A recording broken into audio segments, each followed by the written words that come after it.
And then after he hears his name, he goes on Twitter and he just starts, what are you going to do? What are you going to do? That Jeff McKinney, he's crazy. And another thing, hold your horses. We'll let you know when we're going to get started. You see what I did there? I said, okay. Yeah. It's tough for me to type and write and talk at the same time. Am I still jet lagged? That's what I'm going to tell everybody.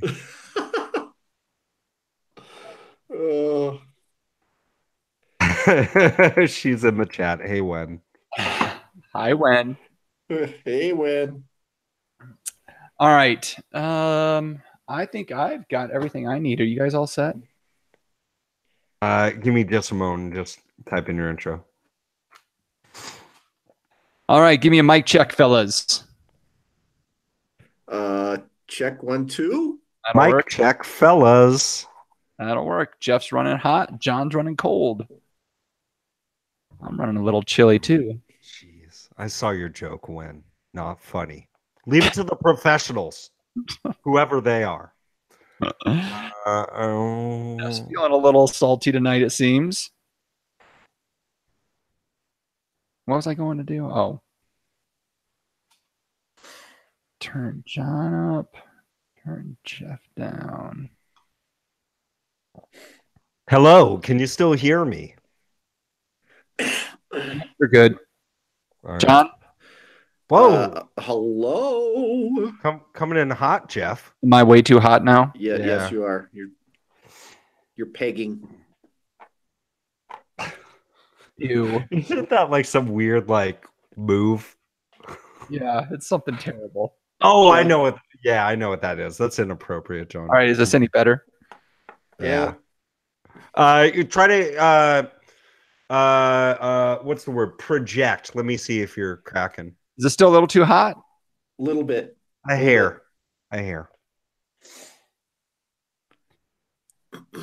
Oh, Cake by the Ocean. Oh, brother. All right, how's this? You listen to Kids Bop or something? Okay. Yeah, sounds great. We good now? All right. Okay. All right, we're there. Fuck it, whatever. I'll just fix it in post. The great thing about having kids is listening to Kids Bop and being like, really, why'd they edit that lyric? That's what that's what I find myself doing. Or when you've heard the clean version of Cake by the Ocean, and then you're with your kids, and all of a sudden the regular version comes on, and you're about halfway through before you realize every other word is a curse word. Oh, I didn't even know that. Kara, did you know that apparently the real Cake by the Ocean song, not sung by Kids Bop, has a lot of bad words in it? Yeah, we're both surprised. Both surprised. You're both surprised. I can see the look of surprise on your face. God damn. I mean, I know I used to work at a record store, but if somebody ever walked in and said "Hey, do you have the Cake by the Ocean song?" I'd tell them to leave. Get the Look, fuck dude, out. we don't have anything with parental advisory on our CDs. We don't sell any of those. All right. K. Tipper Gore. Take that. You got her, John. All right. You guys ready? Tipper Gore is the worst. Of all the wives of politicians, she's my least favorite. Really? Yeah. All right. Oh, she thinks she's so great. Hearing all these satanic lyrics. Let me go start a congressional moms against bad words. Did that impact your time at the record store? It predated my time. Oh. You know, it was at the hearing, it was John Denver and who's the guy from Twisted Sister? Dee Snider. His testimony was fabulous. Oh yeah. Yeah. Because Dee Snider's as clean as they come. It's just really fun. Well, We're not going to take it. Smart guy. Oh, that's so crazy. If they listen to "We're Not Gonna Take It" by Twisted Sister, they might, question authority. All right, and we're off. We're off the rails. We haven't even started the show yet. Right.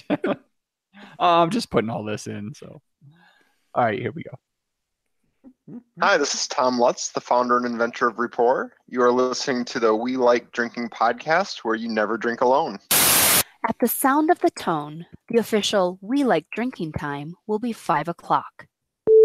Commence consumption.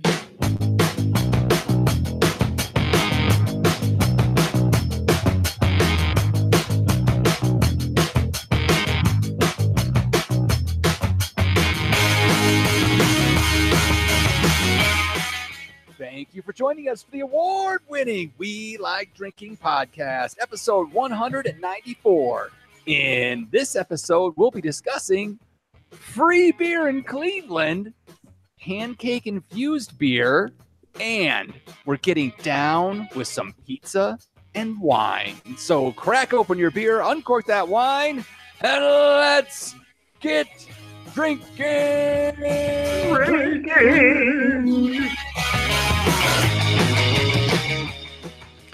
So as you can tell, all over the map tonight, folks. We're going everywhere with the subject matter tonight for episode 194. Three? Yeah, Solomon's actually in Italy, but he's projecting into his bedroom in Gilroy. Oh, sole mio. Yeah, man. How was the trip? Oh man, my arms are tired. No, it was fantastic. I'm sure I'll talk plenty Italy when we talk about pizza and wine, because I don't know if you know this or not. Italians love wine. What? They don't know so much about pizza, but wine. Oh yes. Yeah, yeah. How could they know anything about pizza when you sent that picture of that one? I know you can talk about it later. Holy cow! There's a lot of explaining to do, Lucy. Oh my goodness. All right, listeners. So welcome to the We Like Drinking podcast, the only award-winning and topical beer and education wine podcast focusing on fun. That's right. We like to have the giggles on the show. Jeff likes to rub his elbow a lot too. There we go. It's topical. So if you like what you're hearing, folks, I think it's eczema. I don't know if it's a topical, but maybe you might need a topical. All right, I'm just going to drink, John. Yeah. I'm sorry. I apologize. If you like the chaos that you're hearing right now, 3 minutes in, consider helping us out. Maybe we'll get some professionalism by becoming a patron of the show. Visit welikedrinking.com/pledge to find out. For as little as $1 an episode, you can get even more great content from these three yahoos. Right, guys? Yeah, people say look in the dictionary next to the word professionalism. Our pictures aren't there. No, they are not. I mean, are there really any pictures in the dictionary next to professionalism? Why don't you go out of the room and find out, Jeff? And then I think I will. I'll see you guys later. Okay. All right, so you've heard everybody talking, but you may not recognize the voices. So let's find out who we're drinking with tonight. We've got our wine blogger, I guess, Jeff. Sure, I love that visual shoulder shrug on this audio podcast. The multi-hand salute you're throwing. We've got our beer brewer, John Ruyak. Hey, happy to be drinking some Italian wine tonight. Look at that. And I am your host, Jeff Eccles. I'm going to slide in a few more uhs into the episode tonight, I think. So, folks, this is our monthly drinking episode where we give it up to the Patreons. We give them some choices. This month we said, hey, let's get some cool food and wine pairings. We had some awesome stuff up there. Burgers, Chinese food, Mexican food, wings. Get some spicy wings. They chose pizza. Thank you, Patreons. Thank you so much. So actually, it may sound really simple, and it may sound, kind of passe, but really this is going to be a really interesting one because there's so much that you can do with pizza and so much you can do with the wine with it. So this is going to be a really fun discussion. But first, let's find out what everybody's drinking tonight. Jeff Solomon, let's start with you. Yeah, I went a little bit traditional, if you will, not ultra traditional, because everybody knows that the birthplace of modern pizza as we know it is Napoli in the Campania region of Italy. So if I was going to do that, I'd be drinking some Aglianico, which I know John hates. But I just got back from Siena in the heart of Tuscany, which is really close to Chianti. Actually, as you're taking the Siena Rapido bus from Florence to Siena, you're going to see a bunch of vineyards out your window. And what you are seeing is the beautiful region of Chianti. So I actually got two from Trader Joe's because, one of the things I love about Chianti is it doesn't just pair well with pizza. It's also, relatively inexpensive. So I got some Gaetano d'Acchino Chianti Reserva. Kara picked this up at Trader Joe's. It was probably like $5. And then I also got the Flor Divino Winemaker's Choice Chianti Classico Reserva 2014. I'm kind of scared. If it says Winemaker's Choice, I'm kind of scared. But both of these are 2014. And I think what I really want to highlight here is sometimes you don't have to veer off from what you would expect is going to be a good wine with some pizza. That's what I'm rolling with. Excellent. John Ruyak. I did well. First of all, my thought process, a little bit like Jeff, is whenever I think about having wine with pizza, a lot of times I think Valpolicella, Valley of Many Cellars, a little bit of a lighter red. There's also a famous wine house up there, Allegrini, that makes this phenomenal Palazzo del Torre, which is a Rondolina blend, I believe. And they also put some dried grapes into the casks in December. So that gives a nice plum kind of richness to it. So as much as I love that wine, and I've had it with Italian food before, I thought it was a little bit heavy for pizza. So I did go with an Aglianico. I went with a wine from Campania. But I got an Italian one. As much as I love the Aglianico from our friends at Vivac up in Dixon, New Mexico, I wanted to try an Italian Aglianico just to see how it pairs with tomato sauce, really, most primarily. And this one doesn't have a vintage on it, but it's made by Donna Chiara in Montefalcione. So that's what it says, Montefalcione. Montefalcione. Anyway. I believe it. Anyway, so it's 100% Aglianico. No vintage on this one. And it was 1859 or something like that at Total Wines. I will say Total Wines didn't have the selection of wines from Campania that I was hoping for. That other one that they call, what is it? The something of Christ. Greco di Tufo. No, but they had some of that, but there was another one where it's like Christ and Satan. Falanghina. It was $23 a bottle, and I decided not to. So, all right. Anyway, that's what I'm having. So, last night, our little community that we live in, the community center, they decided to have a wine tasting. Wow. They asked if I would help out with the pouring, and I was like, absolutely, I'll help out with the pouring. The best part about helping out with the pouring is that if there's some left when you're done pouring, they just happen to, make it home with you.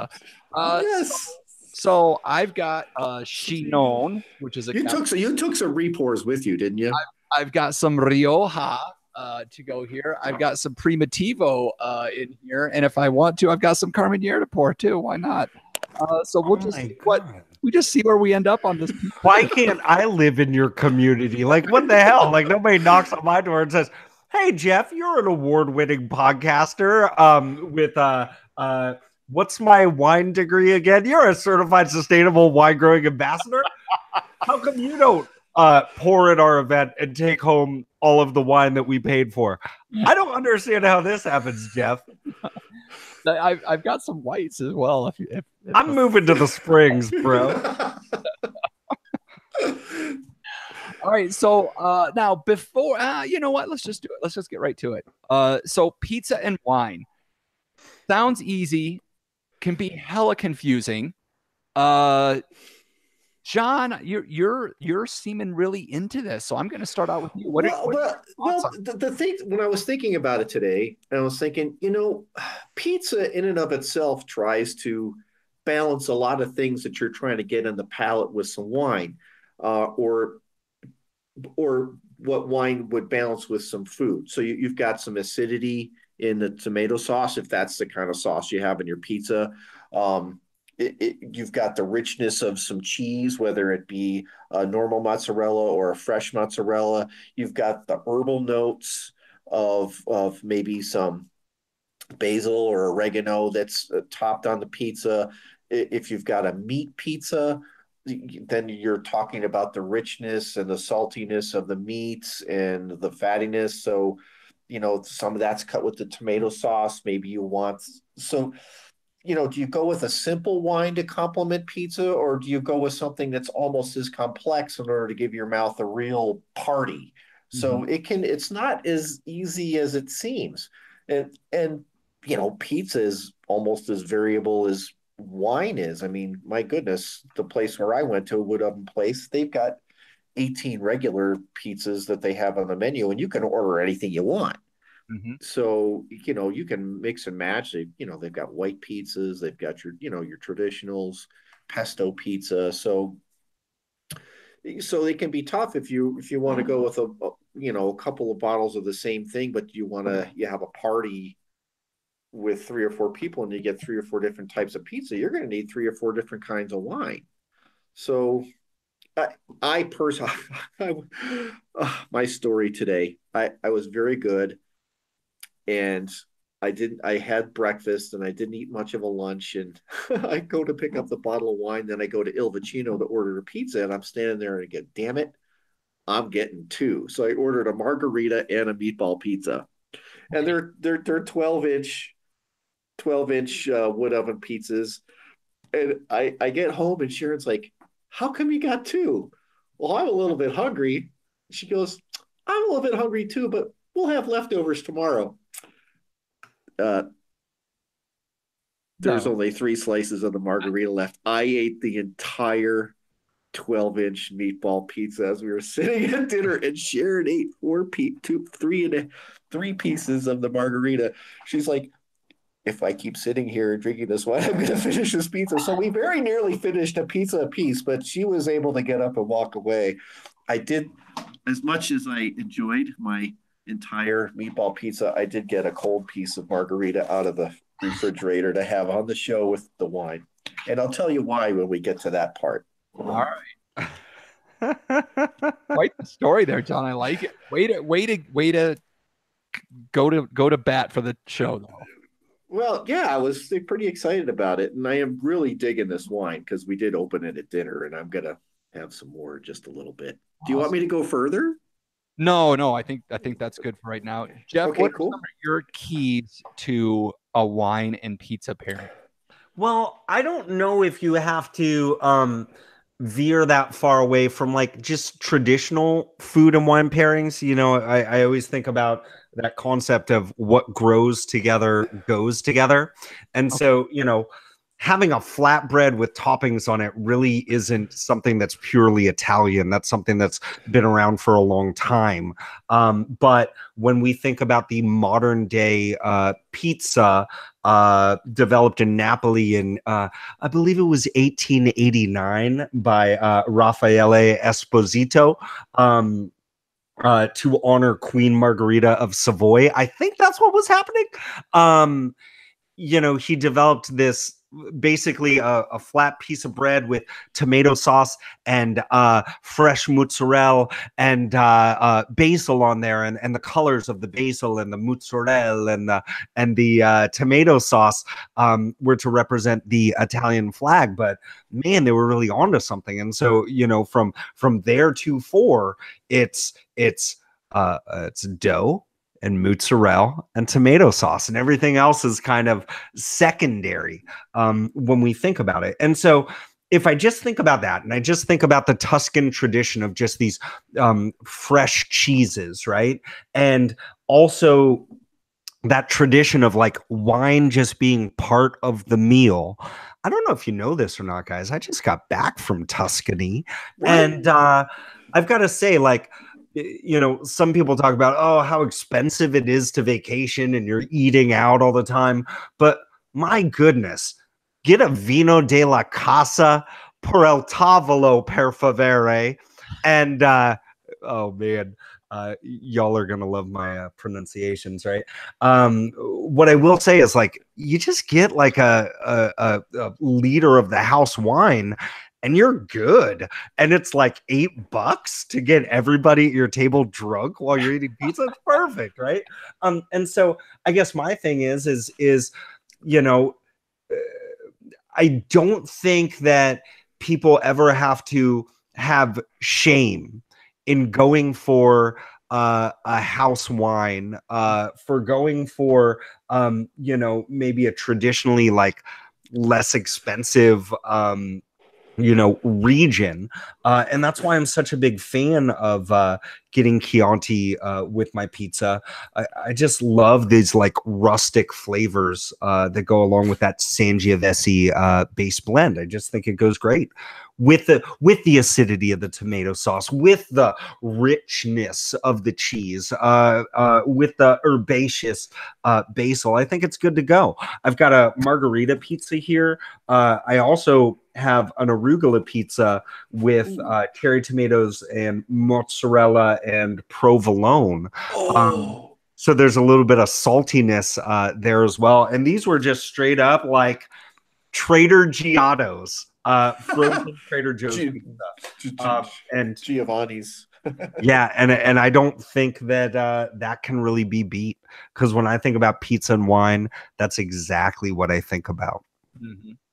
In the traditional Italian method of pulling a box out of the freezer and cooking it directly on the lower oven rack at 425 for 8 minutes. Don't forget to pop the bubbles. Yeah, I think you guys make some really good points. I guess the only thing I would really add to it is, you both brought up the cheese. And I think the cheese is a huge component to it, because you've got the fattiness and the creaminess in the cheese generally. And then typically with a red sauce, you've got the high acidity, like you were both mentioning.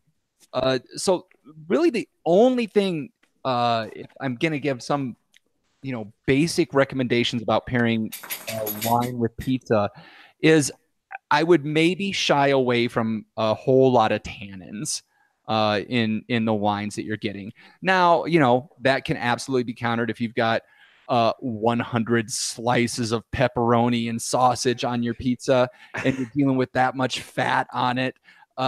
You might get away with it, but for the most part, I would really be, if you're dealing with, I'm not even getting into like the white sauces and everything else there, but if you're dealing with a red sauce, cheese pizza, some toppings, you're wanting to go higher acidity, lower tannins would be a basic recommendation for if like John said, you're going to somebody, you've got 3 different pizzas. That's a recommendation I could make on what to bring. That's really about it. I mean, really, you can do whatever you want, and then because if you've got a Canadian bacon and sauerkraut pizza, besides being at the coolest place on the street, your wine recommendations might change a little bit there. So Canadian bacon and sauerkraut is a thing? Oh yeah, and then you can throw pineapples in there as well. Oh, I mean, I love both those things. I love Canadian bacon and pineapple. I think, or we call it the Hawaiian where I'm from. And what I will say is that's one of my favorite pizzas. And I think specifically when I think about that one, I think about, don't be afraid of like a zesty white wine. If you want to go traditional Italian and go with like a Falanghina or a Greco di Tufo, I think that would be fantastic. Pinot Grigio, again, just like kind of going cheap. But also like why not have some champagne with ham and pineapple pizza? Yeah. Because I think also just like the yeastiness of the champagne would play nicely with the beautiful crust of that Boboli pizza. All right, so now you guys actually brought some pizza to the show tonight. Yeah. Yeah. Right. I was lucky enough that my son got made me some easy bake oven pizza tonight, so I had to eat that before. You got some you have some Tony's? I got some dough with some dipping sauce that was quote cooked. So I've already had my pizza fill for the night. But Jeff, you've got 2. John, you've got 1. So Jeff, let's go ahead and start with you if you want to do a little pairing action. Yeah, so I'm starting here with the Gaetano di Dacino Chianti Reserva 2014. Again, this one was from Trader Joe's. It was probably around like $5 or $6. You know, it's interesting when I think about these pairings right here.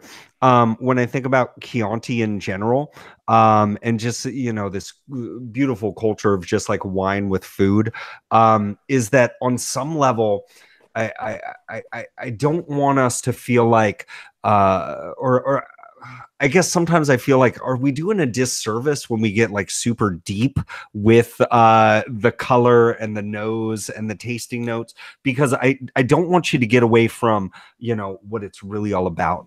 It's about friends and family and good times and life and love. That being said, this is a nice ruby red color here. And on the nose, getting a little bit of like chalkiness, getting a little bit of like tart black cherries, and on the palate,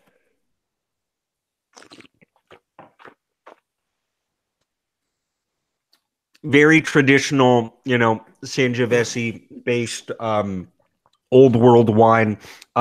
You've got these nice high toned cherry notes. There's this beautifully medium to medium long acidity. There are some nice round chalky tannins, Jeremy and Rhea. Congratulations on your honeymoon that apparently never stops. They've spent like the last like 15 weeks in Croatia or something. Congrats, y'all. Yeah, I mean, this is just a wonderful, fruity and acidic and rustic wine. It's got some earth. It's got some dirt to it as well. And I think I'm going to pair this one with the arugula pizza. And so let me get a bite of this.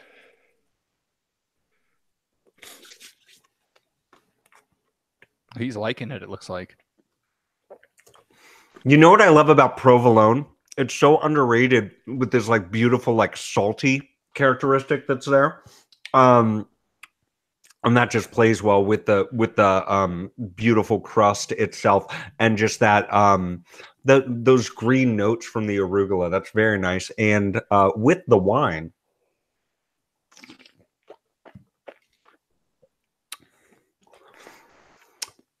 I think it just accentuates everything. It's bringing the tomatoes to the fore. It's cutting through the fat of that cheese. It's basically like leveling out the herbaceousness. I know some people don't like arugula so much because maybe they've got a little bit of a reaction to the PTC chemical that's in those rustic green vegetables, but this is delicious. This is fantastic. Nice. I love rocket leaves. Highly recommended. You know they're called rocket because they're shaped like rockets. Kids, there you go. All right, John. All right, so this Alianico, again, I had it before with dinner, so this is not.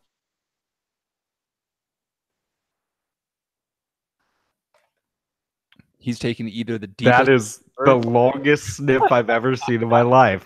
Welcome back, John. There you go. No, I was testing the nose at dinner, and for a reason I'll tell you in just a second, just to make sure that I got that. But yeah, there's cherries. You can smell a little bit of the tannic structure of it, I think. But the most interesting thing that I get is a little bit of charcoal. So, which I think pairs really well with the fact that this is a wood oven pizza and it's got a little bit of a char on the bottom. Not too much, but just a little bit. So,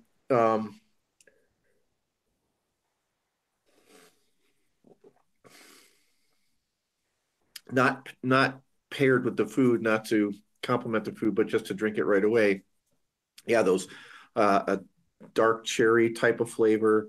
The tannins are firm, but not stiff. It's good acidity. My mouth is watering a little bit, so that works obviously for what we wanted to do. I think so anyway.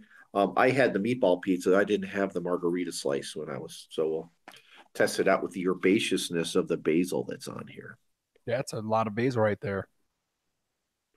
Basilically.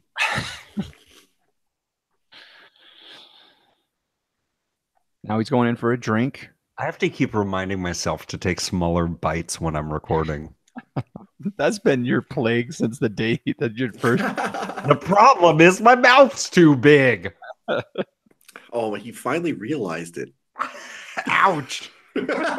Anyway, well, yeah, just as you would expect, the acidity of the wine helps to cleanse the richness of the cheese. That's pretty, obviously very apparent on this pizza. The sauce is not that spicy, so I don't know that there's a real compliment there relative to the wine itself. But the basil, the piece of basil that I just inhaled on this slice of pizza, just went really well with the tannic structure, and the dark cherries is just kind of the yin yang of herbaceousness and the zestiness of fruit. So I think it did really well, and it had a cleansing effect on my palate. So I think I would just say, the way Solomon eats hot dogs on 4th of July, I can do that to pizza. Sounds like we got another contest, huh? So if you have a favorite wine pizza pairing. What if I told you that she did? Oh. Here we go. Let's take a look here. She likes a Syrah or a GSM. Wait, what? Hold the phone. You're shitting me here. A Syrah or a GSM with mushroom, olive, and spicy red sauce pizza. Green or black olives? It has to be black olives. When you got to chime in here, it has to be black olives. With extra sauce that she loves to dip her pizza in, with chili flakes in it. Oh. My feeling is this, why are you putting chili flakes in the extra sauce? Why don't you just dip it and then pour the chili flakes on top so they stick?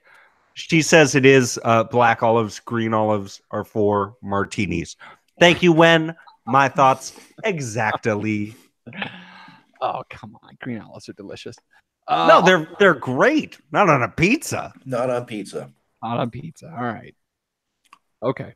All right. Nice work. Jeff, did you want to get into your other one? Yeah. Let me talk to you real quick about this Flor di Vino Winemaker's Choice Chianti Classico Reserva from 2014. Color-wise, not much difference. Maybe a little bit darker on the nose. It's a little bit more tight. And I am going like old school, like stemless glass, like super small and poured way too high. Just like my Italian father, Marcello. I am getting like a little bit of like a plummy thing going on here. And a little chalkiness too. And on the palate,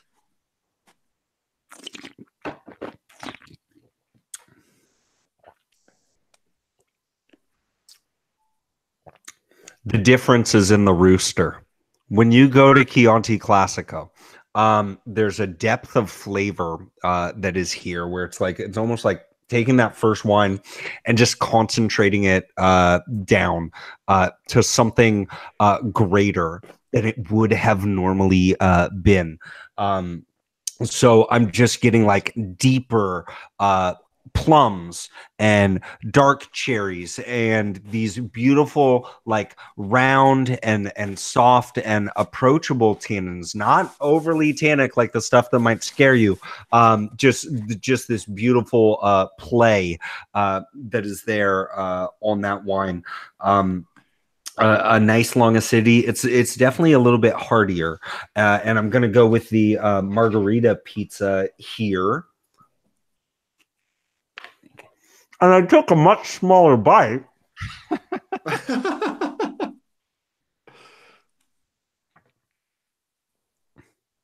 Really good richness here from that cheese.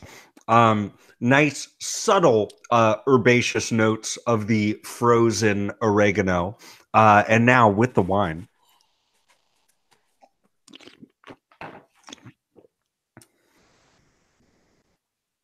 It just rounds it all out. You know, the big thing for me is that it just complements the meal, right? It's like just when you are making tomato sauce and the longer you let it simmer and stew and cook down, the more concentrated those flavors are. And I almost feel like the wine is kind of aiding in that perception of concentration, which I really am digging quite a bit. Jeff, I gotta know, because I know that you've got like all these wines stacked up, but you already ate like some weird raw dough earlier. I mean, I'd love for you to just like get into one of those wines and tell us why you think it would go great with some pizza. And I'm thinking the Chinon. I will do that. I will do the Chinon. All right. So this is a Cabernet Franc. Just in case you're not aware, from the Loire Valley, as you all know, is one of my favorite regions on the planet. The nose on this one, you know, what strikes me right away with this one is like a roasted pepper kind of aroma coming out of it. Like not like a real tight green pepper, but there's a little bit of heat added to it. There's also some earthiness to it. Jeff, you were talking about the earthiness of the wines you're having. This definitely has that earthy play to it as well. Not a lot of fruit coming out. So, you know, you're looking at a very rustic kind of play on the palate.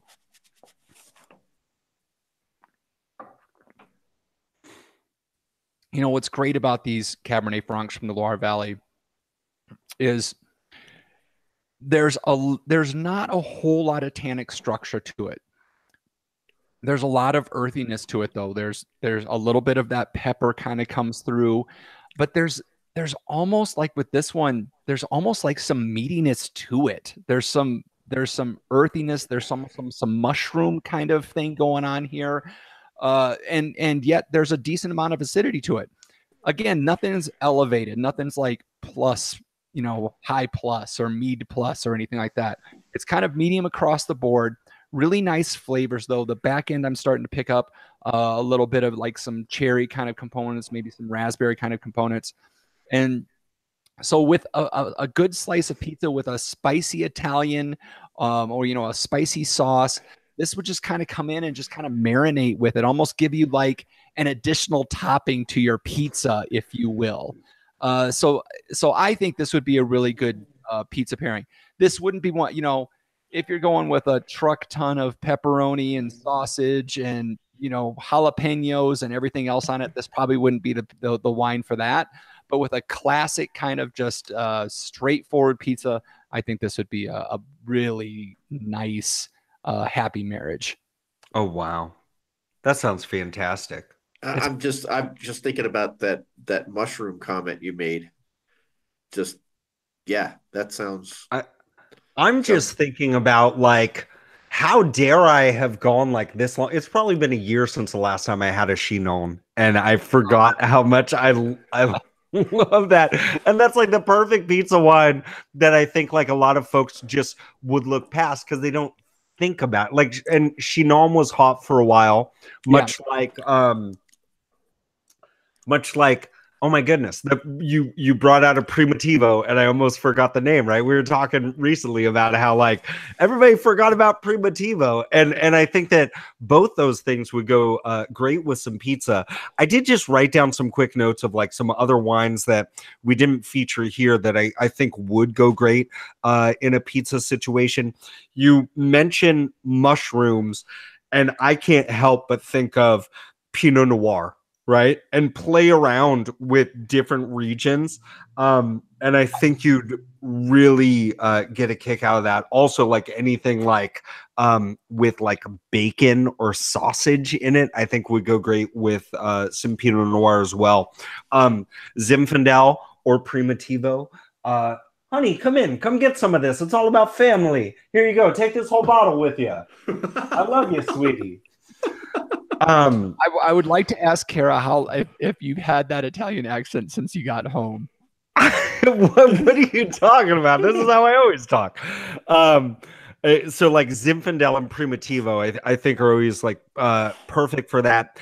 You were talking about tannins, Jeff, and you were talking about like what if you had like a whole bunch of pepperoni and stuff like that, or just a whole bunch of meat in general.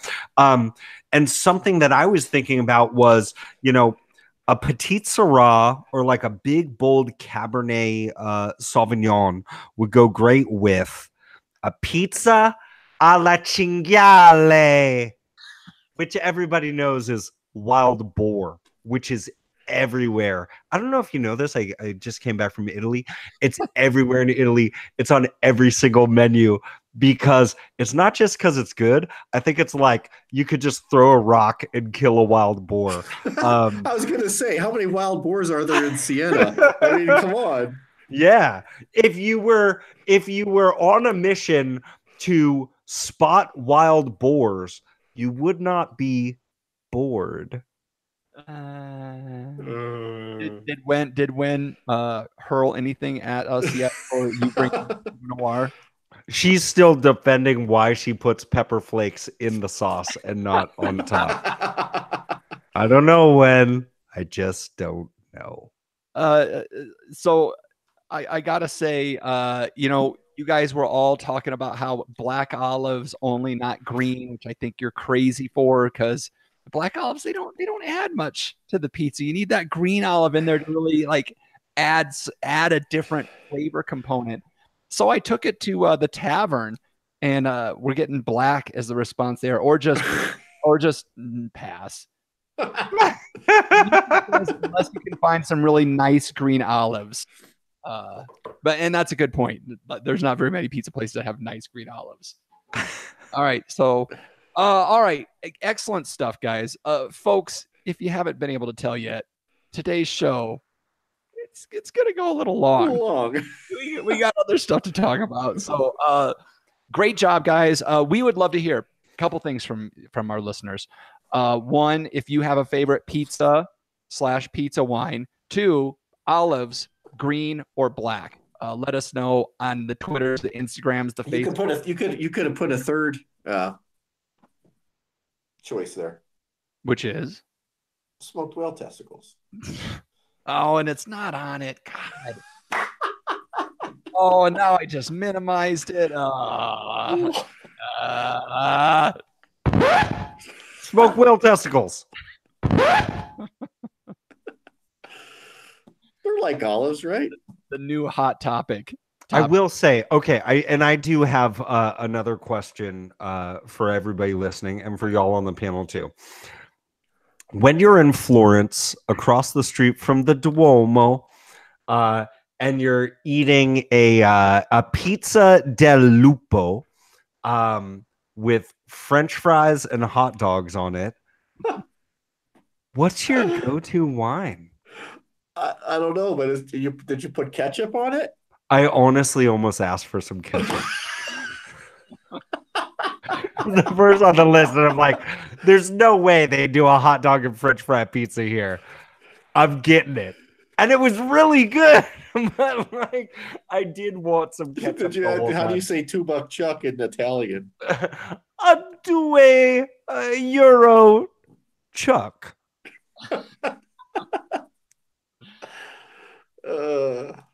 Ripple.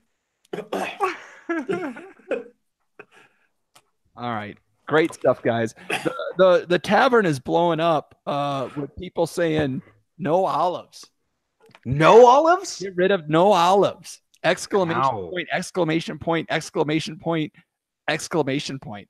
All right. Sacrilege. So I must admit, if I see black olives on a pizza, I'm picking them off. Really? Yes. I mean, I don't seek them out, but like, it's not like I don't olives mind the on a salty pizza. vinegariness that they leave behind. I just don't want to eat them. How's that? Really? Yeah. What about black olives in some award-winning guacamole? all right. Well, It won an award. I know. since we're like 3/4 of the way through the time for the show, I guess we could probably get to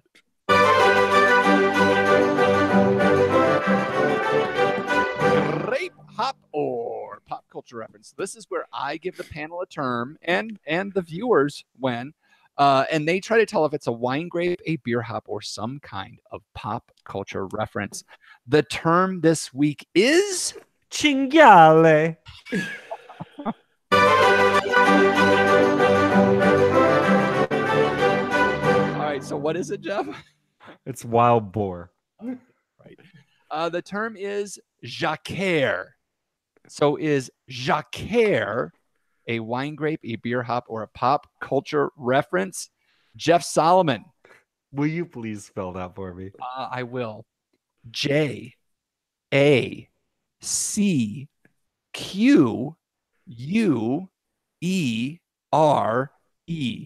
Jacquère. No umlauts.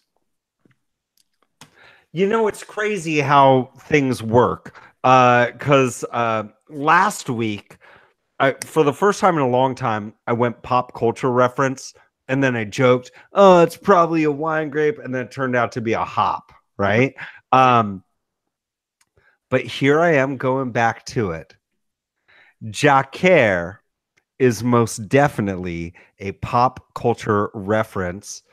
Everybody knows that there was a sitcom on TV called 227 starring one Jacquère or Jacquet.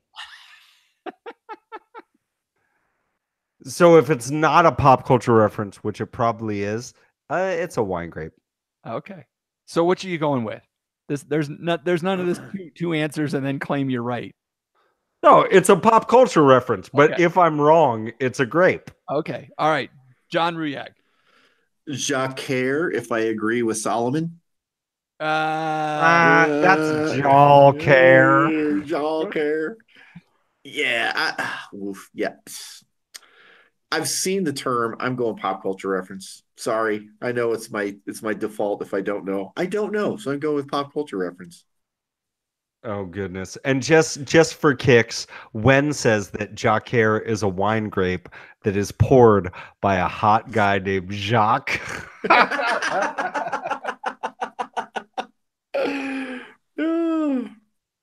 All right, you guys figure it out? No. Wen told the greatest joke ever and you missed it. It's okay. You'll catch it in post. All right. Jacquère is in fact, P.S. Tavern is blowing up with black olives. Jacquère is in fact a wine grape. Oh, this guy. So this is typically out of the Anjou region of southeastern France. It is a white wine grape up into the French Alps. Jacquère.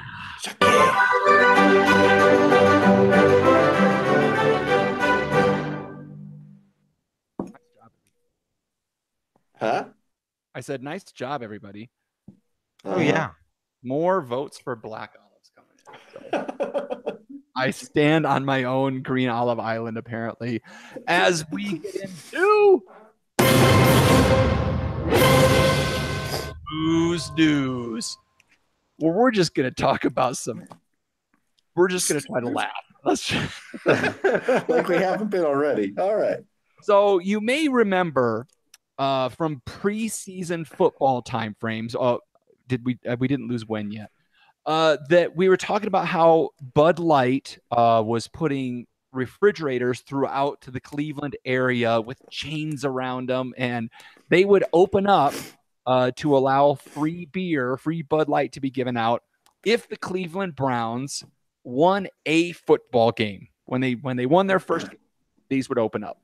Well, that happened last Thursday night. The Cleveland Browns won their football game. Now, did you guys see any of the aftermath of this? So Detroit winning the World Series and people were turning over cars. What? So a quick little story before the aftermath. I was in Italy, waking up on Friday morning in Italy at 4 a.m. because I had just like flown the whole day before. And I look at my watch and I'm like, it's 4 a.m. That means it's 7 o'clock back home. That means there's Thursday night football. And I pull out my phone and I go to NFL.com because it's the NFL Network game on Thursday nights. And I watched the end of that game. I watched the Cleveland Browns win. And so, yes. Oh, I saw the victory and I saw the aftermath with Jeff. Everybody check the show notes at welikedrinking.com/podcast and just click this link for just this beautiful compilation of Twitter and Instagram posts about the aftermath in Cleveland. This was like the greatest thing ever. Like there's been successful marketing campaigns, but this one is like epic. Like the quarterback, what's his name? Baker Mayfield. He's my father. Baker Mayfield's my father. And my grandfather and my other father or something, the guy said. So let's get drunk. He interviewed on the set after the game, and he asked, did the fridges open up? Did people get their Bud Light? Like, there was, if Jeff, you saw that video of the dude like with his camera up. If you saw the Jumbotron, did you see that? There was a Bud Light night on there, like with a sword, like pounding open a refrigerator. So they were advertising it in the bar. I did. That was fantastic. And so for some reason, when we first talked about it, I envisioned the fridges being like in the streets. And obviously it's like, no, they were inside of bars. It was really neat seeing like Mike the Miz Mizanin, who was on The Real World and is now a professional wrestler. Apparently, he had one of the fridges in his house. One of just watching it, all of a sudden you see this lock just fall open, like right as they're winning. The chains fall down. Oh, it was the coolest thing ever. Oh man. And they were talking about how the bars that had them, there was a line around the street. Like everybody wanted to get their one free shitty can of Bud Light to celebrate this Cleveland Brown victory. And did you see there was this lady that shotgun one, but she opened it with her freaking teeth. Like bit the can and then shotgunned the beer. I was like, all I'm saying is like I'm still like got this jet lag thing going on, and like so I've just been feeling a little like just low, and my mind's playing tricks on me, and just watching Cleveland fans just go nuts and just like have such a ball. Like if you're having a bad day, like no joke, I feel like anybody who is in like the mental health field, like helping people, like coming in for help, like maybe they just play videos of Cleveland Brown fans like just getting super fired up. Like I think that could help like anybody in crisis. Like it was just so wonderful, like seeing like in the bar, like just everybody hugging and singing "We Are the Champions." The first game you've won in like 650 days, and just everybody singing "We Are the Champions," going nuts. Baker Mayfield could end up being the most overrated football player of all time. But the fact that he comes into a game halfway through and leads the Browns to their first win in forever, they're going to erect a statue. It's going to be like Rocky Balboa in Philadelphia. Yeah, they're renaming streets after him already. And the statue is made from empty Bud Light cans. Baker Mayfield. And then that dude was yelling how everybody sucked and how he hated their hair. All right. So that was a lot of fun. So yeah, check out the show notes, welikedrinking.com/podcast, or if you're on your phone, swipe right and check out the link. It's pretty funny. John Riak. So if Budweiser didn't want to lose all that money by giving away all that free Budweiser, what they should have done is loaded those machines with bottles of IHOP's beer. Yeah, International House of Pancakes or Burgers, could be IHOP's beer, I'm not sure. They partnered up with this brewery in New York called Keegan Ales, and they've just debuted their pumpkin pancake stout. Pumpkin pancake stout. So the beer is actually brewed with raw pancake batter as part of the fermentable material. Whoa. I don't know about that. You know, there's bad ideas and then there's bad ideas, right? I mean, first, you know, they change your name to IHOBs, and then they're going to go put pancake batter in beer. And that's not all. Later on this year, I think they're going to re-release a beer with pumpkin cinnamon to go along with their pumpkin Cinestacks pancakes. So, oh my God. I didn't know IHOP served booze. I didn't know that either. It's only available at certain distributors and festivals in the New York area. If we have any listeners in New York, please get us a 6-pack and somehow find its way to Jeff's house so that we can so we can toss them out to the street and break them. Jeff Solomon's house, since he's the only one that can get all the cool stuff. Yeah, apparently. Because I live in California, and everybody else in the country goes, "Oh, California, they're gonna fall into the ocean." Well, F you guys. At least I get all the wine and the beer and the booze. So not every idea is a good idea. Yeah. Isn't it though? Like, what? Like, take IHOP out of the equation. Just take that out. And all I'm saying is this, dude. You go to a friend's house and they're like, "Hey, bro, I just did this home brew with pancake batter and pumpkin spice. You want to try it, man?" Like, you would. Can I put on my leg warmers first? Certainly. I think that, so here's what's interesting. Like, so John had mentioned that he had this article he wanted to talk about before.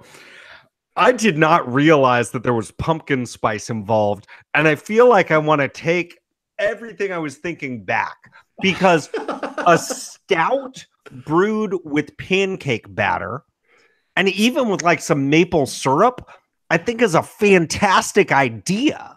But then you add the pumpkin spice and I'm like, what the hell's your problem? Right. And then to try to delineate that there's a difference between a pumpkin spiced pancake beer and a cinnamon pumpkin spice pancake beer.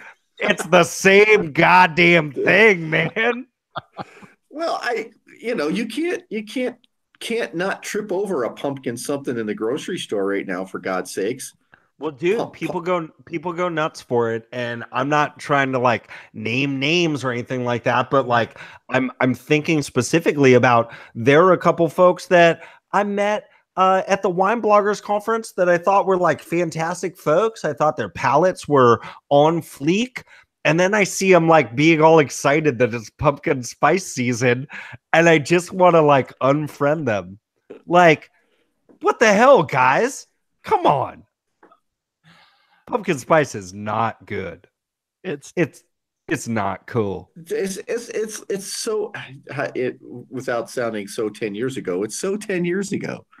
It is. Hey, 2008 called. They want their pumpkin spice excitement back. So this is gonna only be. It's only in New York. Okay. Yeah. Well, Yeah. keep it up there. Jim Gwen Baker doesn't like pumpkin spice either, by the way. Good. Mr. Jim Baker might be able to get his hands on some. He's up in that range. There you go. Jim Baker? Yeah. The winemaker, dude. The televangelist? No, the winemaker. Jim Niagara Baker, Falls. the winemaker? In Niagara Falls. Yeah, Jim. What? Moving on.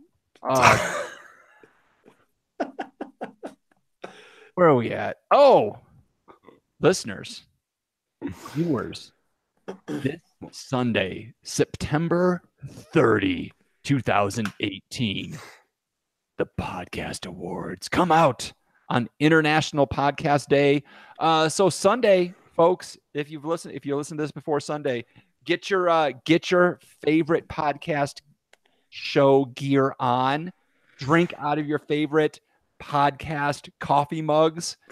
Stick your stickers where everybody can see it and proudly toot the horns of your favorite podcasts all day Sunday, really. Then when the time comes, what time is it? 8 p.m. Eastern, or 5 p.m. Pacific. Where it matters. Check out the internationalpodcastday.com/live, and you can watch the Podcast Awards live in all their glory. Arts category is generally the first one they call. Because arts starts with A. That's right. So, so probably about 5:15, I'd say. They'll be announcing the winners of the arts category in the podcast awards for International Podcast Day. I'm guessing the last podcast in the list wins. That's us, because the name of our W. podcast starts with a W. There you go.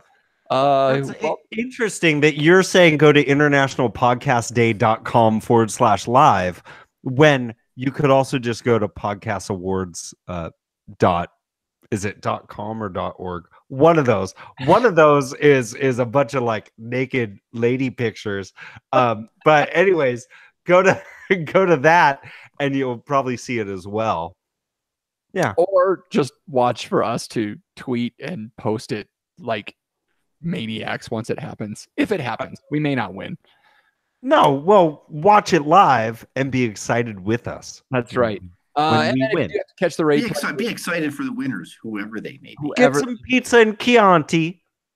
And the perfect flow from once you're done watching the podcast award, you just grab the clicker and go to bump bump bump bump bump bump. This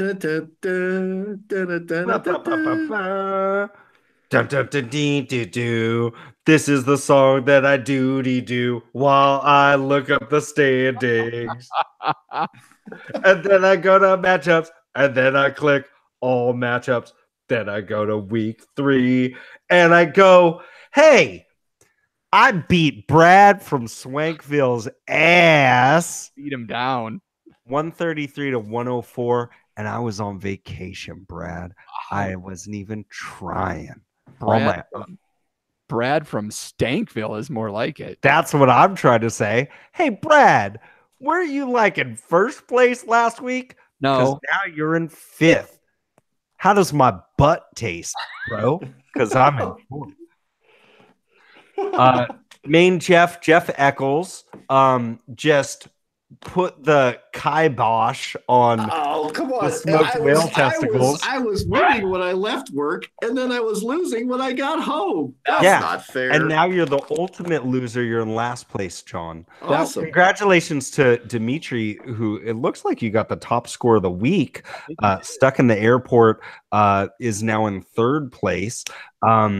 Congratulations to Rhea. Again, there's this theme here because Rhea is on vacation. She's not trying. And she destroyed Dave Rizzari. Dave Rizzari is in second to last place. Jeremy from the Felton Covered Bridge, he's in first place, also on vacation. And he beat down Ryan from Focus on the Beer. Mr. Butt Destiny is continuing his push to butt glory after being the Smoking Bulls. The only Sloan beat down the Holy Pope. There you go, Sloan. And Tony from Swankville, congratulations. That might be your first victory. And you beat one of your best friends. Wind down for what? I don't know how you should feel about this. I think you need to send an apology to your friend. There you have it. Fantastic week, y'all. Yeah. How many undefeated teams are left? Well, let me take a look here. There's 2. Oh. But that's all right, Jeff. You're gonna lose next week. I'm sure. It's gonna happen. I really didn't think I was gonna win this week. I'm very close in points, which apparently in hockey means you get an award if you get a lot of points. But in the real world, you get an award for winning. That's how it works in real life. And Wen is asleep. Baseball there, Wen's awake. All right, well, if we're talking about Ichiro Suzuki, Ken Griffey Jr., Randy Johnson, give me some other Mariners real quick. We're talking about football, baseball, and hockey, but absolutely nothing about alcohol. It must be last call. Last call. Time to clean house and lock the doors. You know what we do here, folks? We need your help with the follows, with the monies, and with the reviews. John, take whichever one you want. Oh, if you like what you hear, just go to Apple Podcasts, otherwise known as iTunes, and throw out that 5-star review. We'd sure like it. We got 5 another stars. We got another we one. Did. I saw that. So thank you Cool for that. Deal. Jeff Solomon, which one do you want? Yeah, I think that you should follow us on your favorite social media platforms. It's very easy to do on places like Instagram and Facebook. Just search up We Like Drinking. In Facebook, we also would love for you to be a part of our baller ass community, the We Like Drinking Tavern. Just go ahead and search up that closed group, answer a few questions, get in with all that goodness, be part of our Friday roll calls, which people are loving the heck out of, especially Jeff Burrows. He loves it the most. He does. And then also you can always follow us on Twitter at We Like Drinking 1. That's the numeral 1. Usually you'll find us in the middle of an argument with our friend Wen, who only does Twitter, not in the tavern. Wen, not sure why we even talked to you. Hey, is Pizza Del Lupo going on the menu at the tavern? Oh, most certainly. Y'all got that hot dog pizza? Only if there's some Frank's hot sauce on it. And Delicious. Done all that, and you want to do more, check out welikedrinking.com/pledge to find out how you can become a patron of the show, how you can get access. I mean, the biggest thing out of it, you can get access to the after party, which is what happens when we turn the show off but keep recording. You can get a t-shirt. We just sent a t-shirt should be arriving out in Virginia here in the next day or so. I'm hoping, Mr. Jason. Stickers. You get to vote in the contest to help choose wings next time, maybe instead of pizza. You get Jeff Solomon's award-winning guacamole recipe, John's coconut porter beer recipe, all kinds of stuff that you can find out there. Again, visit welikedrinking.com/pledge. All right. Now that was a lot to absorb on your part. So it must be time for a little bit we like to call Wait, who subscribed? Where I give these guys a quote from someone fictional or non-fictional, and they try to tell me what movie it's from. All right, here we go, guys. Look, Buttermaker, you're not my father, and I'll not move an inch to play baseball for you anymore. So why don't you get back into that sardine can of yours and go vacuum the bottom of the Pacific Ocean? I've got a business to take care of. You're blocking my customers with your car. All right, so there it is. Shit, I've seen this movie and I don't remember what it is. I thought Buttermaker would give Buttermaker gave it away, but shit. Solomon, you go first. You're not my father. I won't play baseball for you anymore. Jeff Solomon. Happy Gilmore. Interesting choice, but no. I like it. I eat pieces of shit like you for breakfast. You eat pieces of shit? No. All right, John. Major League. No. Walter Matthau's in it. Oh my goodness. I've never. Angels in the Outfield. Walter Matthau has never been in any movie about Little League baseball. That's garbage. It's the Bad News Bears. There you got it. There you go. That was the first baseball movie I could think of that we haven't. That's the girl. What's her name? Yeah, I can't remember what her name was. Christy Tatum O'Neal. There you go. All right. Moving on, you can also find the show notes for this episode with all the links to the stories or mentions we had at welikedrinking.com/podcast. Or if you're on your phone, Jeff Solomon, what can they do? Swipe right. Left. Right?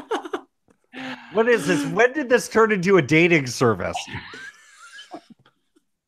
You'll find We Like Drinking Tavern on Tinder. At least we're hot. You've seen our pictures. We are smoking hot. We are on fire. We are en fuego, as they say on ESPN occasionally.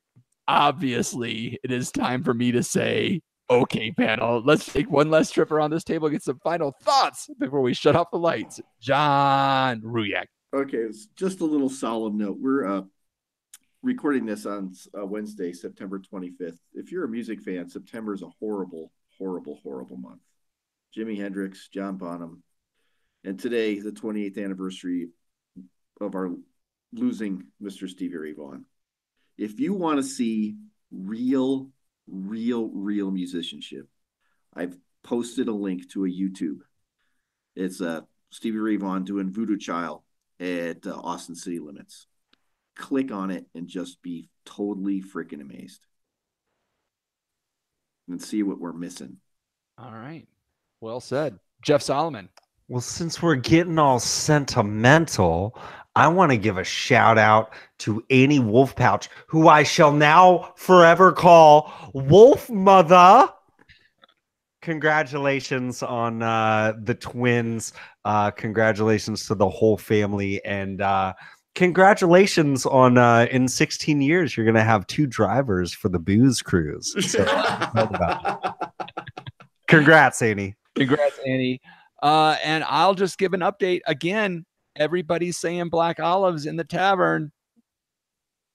Yeah. I don't know what's happening with this world, but so be it. Sans how do you olives, take your Black Olives? Sans olives. How do you take your coffee?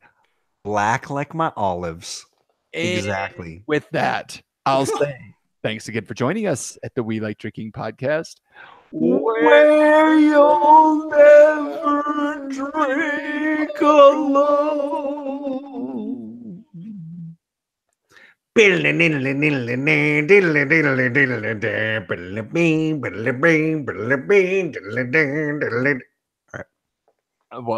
Oh, keep going. Here, I'll give you some.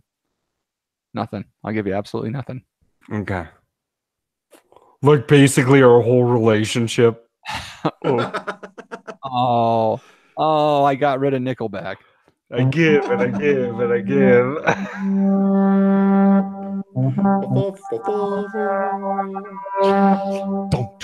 Don't. people record podcasts that go way too long. That's the old Superman song, right? Yeah, that's Superman.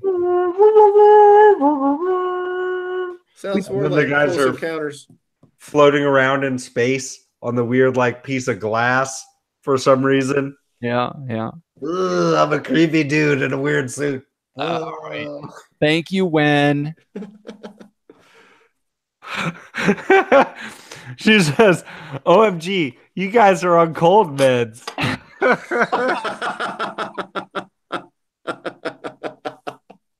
I think that just became the name of the show. Yeah, I think you're right. I'm still recording, so I gotta somehow weave that into this hot mess. All right. Thank you, Wen. Great hearing from you.